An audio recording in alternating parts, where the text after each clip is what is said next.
Moral agency doesn't disappear when the stakes go up. It gets tested. When the consequences are heavy, when it's difficult, when the pressure's on, that's when responsibility matters most. That's what separates decent people from cowards with guns. And here's where ancient Asian philosophy comes in real strong. 2,300 years ago, the Chinese philosopher Mencius, or Mengzi, gave a famous example. He said, imagine seeing a small child about to fall into a well. You don't have time to weigh pros and cons. You don't stop to ask if it's in your political interest. You just automatically feel an instinct to move, to leap, to help. Welcome to Beyond Success, the podcast for high achievers seeking deeper meaning, fulfillment, and purpose. Now, here's your host, world-renowned leadership coach and therapist, David Tian, Ph.D. Imagine this scenario. A gunman storms into a daycare and hides behind a toddler. He starts shooting out the window at police. They shout for him to surrender, but he doesn't. So one of the officers raises his gun, aims through the window, and fires. And the first child drops, then another child, and then another. And when questioned later, the police officer says, "It wasn't my fault. He made me do it. He was using them as shields." Now, unless your soul has calcified, something in you probably recoils at his logic. You don't need a Ph.D. in ethical theory to know that something's deeply off.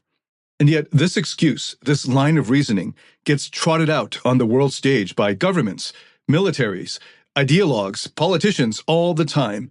And worse, it often gets accepted, especially in the United States. Not just politically, but internally, personally. That same mental move to justify a harmful action by blaming someone else. It's something we all do, every day. Today, I want to dismantle the human shields excuse, piece by piece, not just on the level of global injustice, but in the way this pattern, this moral cowardice, shows up in our own personal lives, in our relationships, in how we lead, in how we succeed. If you stick with me in this episode, you'll get more than just moral clarity. You'll gain the kind of integrity that makes good people trust you, the kind that makes you trust yourself.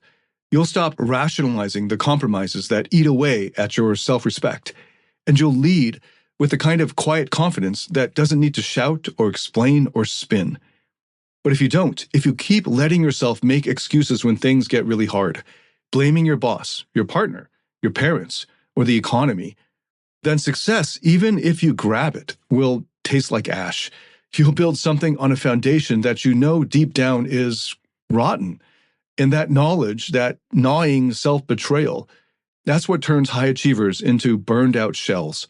That's what leads to the midlife unraveling that I see over and over again in men and women who thought they'd already won. So this isn't just about war or headlines. This is about the part of you that wants to do the right thing, but only when it's easy. The part that tells you, it's not my fault, while your integrity quietly packs its bags. Let's not do that anymore. I'm David Tian. For almost the past 2 decades, I've been helping hundreds of thousands of people from over 87 countries find success, meaning, and fulfillment in their personal and professional lives. This is going to be a kind of different episode structure from what I've been doing in the past, and I've been meaning to devote more episodes to philosophical or psychological analyses of current global affairs, but I wasn't sure if my audience would be ready for that. But just this morning, as of this recording, the White House press secretary yet again trotted out this human shields excuse. So seeing that this is still timely got me motivated enough to do this. Okay, let's start by defining this excuse more clearly. It goes something like this. Well, the enemy was hiding among civilians, so if some innocents died, that's on them. We had to take the shot. And sometimes it gets twisted into something even colder, like that's just the cost of winning. And the logic here is simple, but completely broken, because what it's really saying is, if someone else puts me in a morally difficult position, then I'm no longer responsible for what I do. But that's not how morality works. If it were, then anyone could justify anything by pointing at someone worse, which is what abusers do. It's what narcissists do. It's what authoritarian, tyrannical regimes do. The moment you give up moral responsibility because the situation is messy, then you're no longer operating from values. You're operating from fear, from rage, from ego. Here's a simpler analogy. Say there's a murderer hiding inside a hospital behind rows of newborn babies, and you know he's there. Does that justify bombing the entire hospital? Would you accept that logic from a police officer? Would you accept it from your own government? Would you accept it from your brother if he were the one holding the trigger? Now, some people try to wiggle out of this by saying, but the world isn't that simple. No shit, Sherlock. That's exactly why moral clarity matters more, not less. Moral agency doesn't disappear when the stakes go up. It gets tested. When the consequences are heavy, when it's difficult, when the pressure's on, that's when responsibility matters most. That's what separates decent people from cowards with guns. And here's where ancient Asian philosophy comes in real strong. 2,300 years ago, the Chinese philosopher Mencius, or Mengzi, gave a famous example. He said, imagine seeing a small child about to fall into a well. You don't have time to weigh pros and cons. You don't stop to ask if it's in your political interest. You just automatically feel an instinct to move, to leap, to help. Why? Because you're human, he says, because compassion hits you before calculation. You feel that tug in your chest, that punch in your gut. That's your conscience. That's moral intuition. That's the core of you that still knows right from wrong, before your rationalization mind tries to talk you out of it. Let me put it more bluntly. The presence of the innocent doesn't lower your responsibility. It expands it. That's what Mencius is saying. And that's also what C.S. Lewis meant when he wrote that the presence of innocent bystanders heightens, not reduces, our moral responsibility. He had no patience for cheap moral escape routes. He wrote that evil often comes with a guilty conscience, reaching for any excuse it can find, blaming circumstances, blaming other people, blaming the enemy. Lewis makes it clear, the evil of another does not justify our own. Let me repeat that. C.S. Lewis makes it clear that the evil of another does not justify our own. Real morality means we don't get to say, they made me do it. That's the oldest excuse in the book. Literally, the book. That's Adam in the garden blaming Eve. That's Cain blaming God. Moral responsibility grows precisely when it's hardest to uphold. If you only act with integrity when it's easy, you're not actually acting from integrity. You're just being convenient. Now we go beyond the realm of theory and into actual international law. Under the Geneva Conventions, specifically Protocol 1, Article 51, even if one side illegally uses civilians to shield military targets, the opposing force is still legally obligated to take every feasible precaution to avoid harming any civilians. This is not a suggestion. This is binding law, international humanitarian law. It's been codified for many decades and for good reason. Hospitals, schools, churches, mosques, civilian shelters, refugee tents. These are protected under international humanitarian law, even if enemy fighters are nearby. The obligation to distinguish between combatants and civilians isn't a luxury. It's foundational. Without it, war turns into total moral collapse. When military forces ignore that line, when they justify civilian deaths by saying, well, our enemy was in the area, they're not just bending the rules. They are committing war crimes. And when I say war crimes, I'm not being dramatic. That is the actual term. It's defined in the Rome Statute of the International Criminal Court, Article 8. Intentionally directing attacks against the civilian population as such or against individual civilians not taking direct part in hostilities is a war crime. Let that land. We're not talking about moral ambiguity here. This is black-letter law, deliberately bombing a school just because someone fired from the alley behind it is not just unfortunate. It is illegal, and worse, it's corrupting. Because once you justify killing the innocent in order to get the guilty, you have already crossed a line. That step changes you. It rewires how you think about right and wrong. You become the kind of person who treats moral lines like suggestions, who lets fear or expedience decide what's right. You become the bad guys too. And the damage isn't just to them, it's to you, to your own sense of who you are, what you stand for, what you're willing to live with. Now, some will say, Well, that's how wars have always been fought. That's how the Allies beat the Nazis. Dresden, Hiroshima, Nagasaki. But here's the truth. Those would be war crimes today. And rightly so. That is not hypocrisy. That's moral progress. The fact that we now have laws banning indiscriminate bombing, no matter who does it, is a sign that humanity has grown. That we have seen the horror of total war and said never again. Never again for anyone. To invoke past atrocities as justification now is to admit that we have learned nothing. It's to drag us backwards to an earlier moral dark ages. And if we do that, we've not only lost the war, we have lost what it means to be human.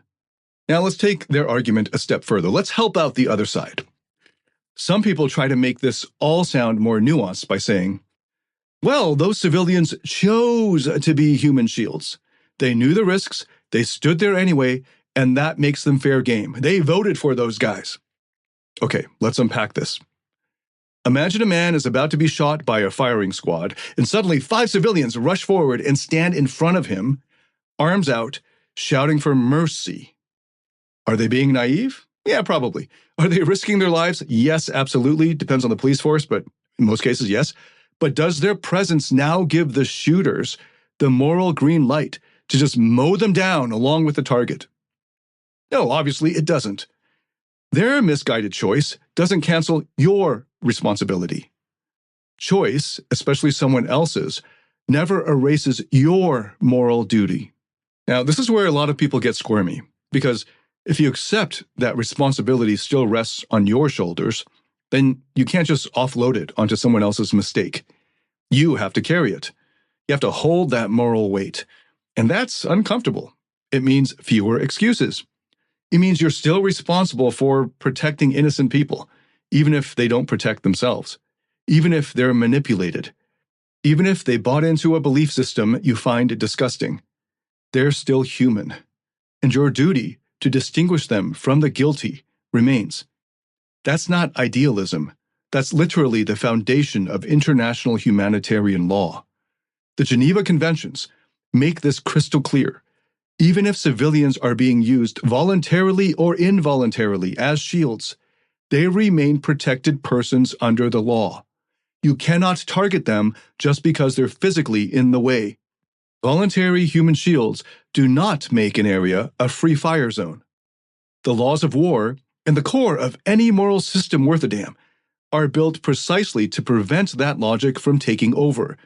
Because once you start saying, well, they were on the wrong side, you are on a fast track to hell, moral, spiritual, and psychological. That logic is how people justify bombing hospitals. That's how they excuse dead little children. That's how they sleep at night after ordering a strike that wipes out an entire apartment block of civilians because maybe one fighter was on the roof or maybe not. Doesn't matter. They were close enough. That's the death of moral responsibility. Not because the situation was confusing, but because it was hard. And someone decided they didn't want to carry that burden. But that burden, that is the price of moral leadership. And when you drop it, when you look away or pretend it doesn't exist, it doesn't just disappear, it gets heavier. It sinks into your chest. And long after the bombs have stopped falling, you will still carry that weight. Because here's the truth that most people don't want to hear. Moral law matters most when it's hardest to follow. It's easy to be righteous when there's no cost.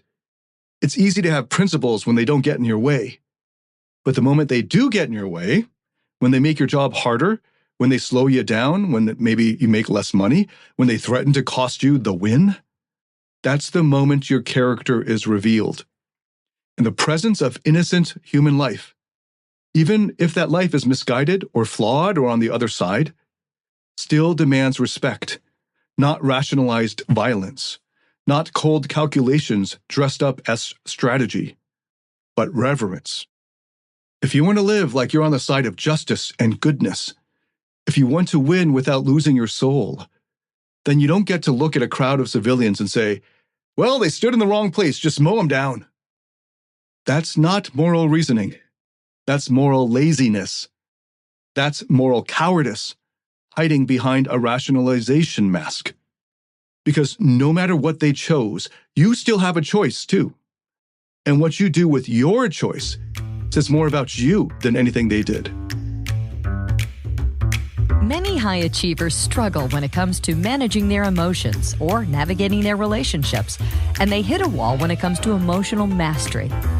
Maybe you've noticed that stress, frustration, or anger is seeping into your personal or professional life, or you feel disconnected from those you care about. That's where David Tian's Emotional Mastery Program comes in. It's based on peer-reviewed, evidence-backed therapeutic methods to help you find happiness, love, and real fulfillment. Learn how to break free from the emotional roller coaster and start thriving in every area of your life. You can find out more at davidtianphd.com/emotional mastery. That's DAVIDTIANPhD.com/emotional mastery. So let's bring this closer to home. It's easy to look at war crimes and think, that's not me. I would never. But here's the uncomfortable part. The same moral shortcut. This move to offload responsibility onto someone else. It's something that we all have done, just in smaller, more socially acceptable ways. The human shield's excuse is just the high-stakes version of a much more common habit, blaming circumstances when we make compromises that we're not proud of. We say, well, I had to lie. I needed the job. Or, I couldn't be honest with her. She would have lost it. Or, I wouldn't have acted that way if they hadn't provoked me. It's the same structure. They put me in a tight spot. They backed me into a corner. They made me do it. No, actually, they didn't. You still had a choice. And somewhere in your gut, you knew what the right choice was, but it would have cost you something. So instead of paying that price, you told yourself a story. You made it make sense. You found a mental escape route that lets you pretend you were still the good guy. But here's what happens when you keep doing that over and over. You start to lose trust in yourself. It starts small. Maybe it doesn't feel like a big deal at first. But after enough moral shortcuts, your confidence gets hollow. Your victories start to feel weirdly empty. Yeah, maybe you achieve stuff, but none of it lands. Maybe you win, but it doesn't satisfy. Not for long. Maybe you get some respect or recognition or the raise or the relationship, but deep down it feels like you cheated your way there. Like something inside you knows you didn't earn it clean. And that voice never really shuts up, does it? That's the voice of your conscience, reminding you what you gave up to get what you wanted. Now, if you're listening to this podcast, chances are you're not some sociopath who enjoys screwing people over. You probably think you have high moral standards, and maybe you do. You probably work hard, and you want to be a good person. But life is messy, isn't it? And when success starts to feel out of reach, or like it's never enough, then it's really easy to cut corners in ways that feel justifiable or are rationalizable. You blame the system, or the market, or the client, or your childhood, or your parents, or your ex. And maybe they really did make things harder for you. I'm not denying that they had a major role. But harder isn't the same as impossible.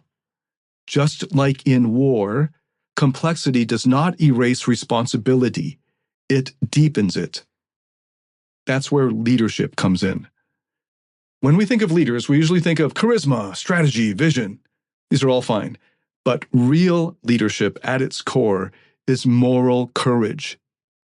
The willingness to do what's right, even when it hurts, or especially when it hurts. Real leaders take responsibility when it would be easier to point fingers. They tell the hard truth when it would be easier to spin. They protect the vulnerable even when doing so slows down the mission.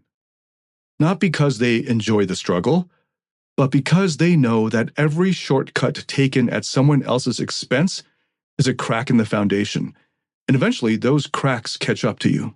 I've coached high-performing entrepreneurs, executives, even military officers. Many of them had really impressive accomplishments. On paper, they had won. But when they came to me, they were hollowed out. They had the money, the power, the access, and none of it was bringing peace. Because deep down, they knew there were moments when they didn't show up as the person they wanted to be. They didn't truly lead. They reacted. They justified. And now they were paying the emotional price. Here's the hard truth.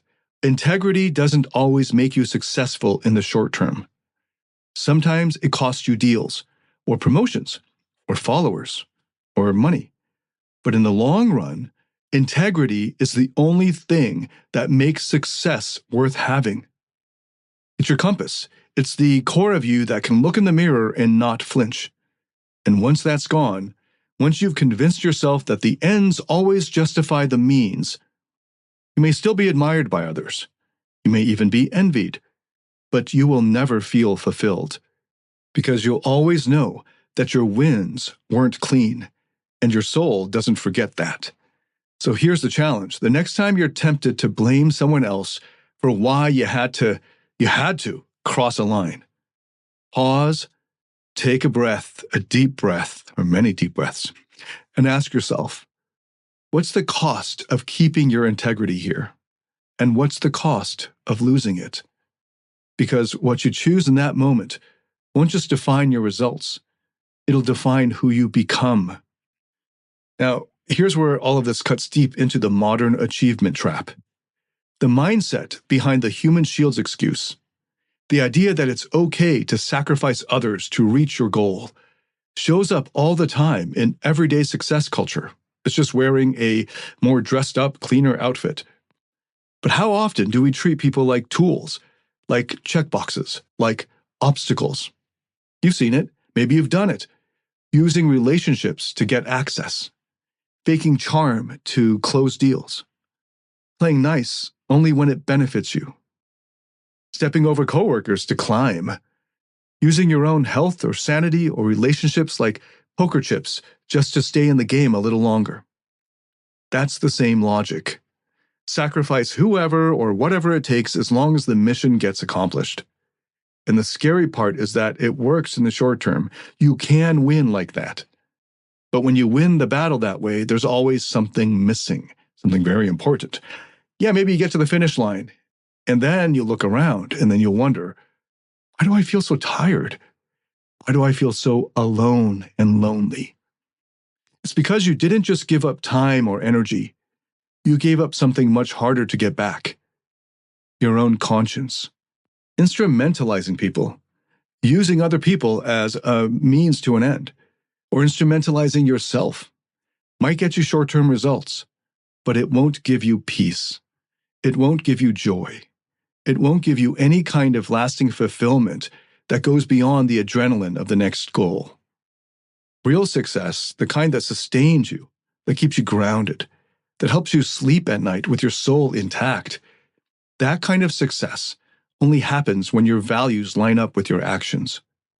When who you are isn't being sold off piece by piece just to look good on paper. If you're chasing something and telling yourself the ends justify the means, stop now. Ask yourself what it's really costing you. Not just out there, but in here, in your chest, in your gut, in that quiet voice you drown out with busy work or scrolling or numbing out. That voice isn't your enemy. It's the core of you that still remembers who you really are. Here's the last piece I want to leave you with. You are never just a victim of your circumstances. No matter how messy things have gotten, no matter how many bad hands you've been dealt, you are still responsible, not for what happened to you, but for who you become next. And when I say responsible, I don't mean to blame you. I mean to empower you. Because responsibility is power. It's agency. It's freedom. It's your ability to respond, to steer, and to choose. When you stop pointing fingers at your boss, at your parents, at your industry, at your government, at your culture, then you start reclaiming your freedom, your power. It's the kind of power that leads to peace. not the fake kind that looks like chaos with better lighting. When you own your choices, even the hard ones, you start to feel something that most achievers haven't felt in a very long time. Dignity, integrity, the relief of being whole again. And that's the payoff. Not perfection, not sainthood, but the steady, quiet confidence that comes from knowing you didn't take the easy way out, that you didn't sell out your conscience for comfort, that you led yourself and maybe others with truth. That's where fulfillment lives, not in the results, but in the way you got there. And that's a success that you don't have to apologize for. So here's what I want to leave you with. Never justify harming the innocent, not in war, not in your personal life, not in the way you speak to your team or to your family, and not in how you treat yourself. That instinct to blame the other person, to say, they made me act this way. That's the first step toward losing your integrity. And most people don't even notice it because it's subtle. It wears a suit. It sounds rational. But inside, it's hollow, empty. So ask yourself right now, where in your life are you hiding behind a morally bankrupt excuse? Where have you started to let the pressure justify your decisions?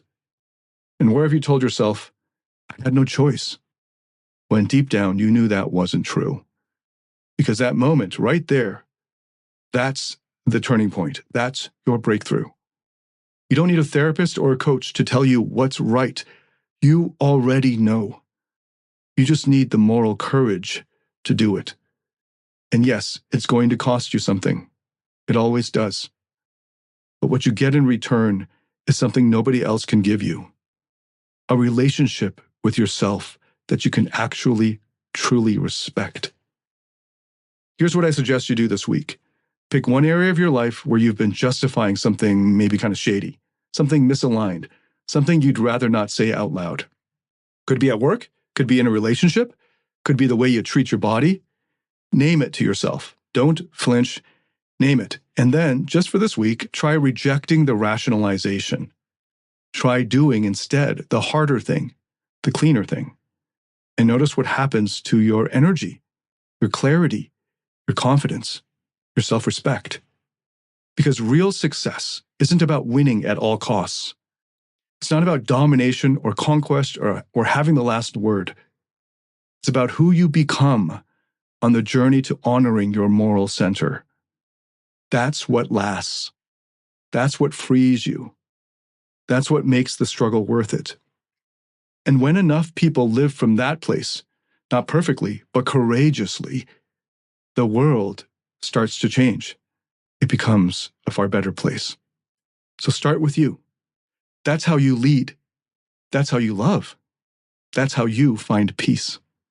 You don't have to be perfect, but you do have to show up with integrity, especially when it's hardest. Start there and see what kind of person you become. Thank you so much for listening. If this has helped you in any way, please share it with anyone else that you think could benefit from it. If you liked it, hit a like or give it a good rating on whatever platform you're listening to this on. I look forward to welcoming you to the next episode. Oh, and by the way, if you have any comments or any feedback whatsoever, I'd love to get it. Leave a comment or send me a message. I look forward to welcoming you to the next episode. Until then, David Tian, signing out.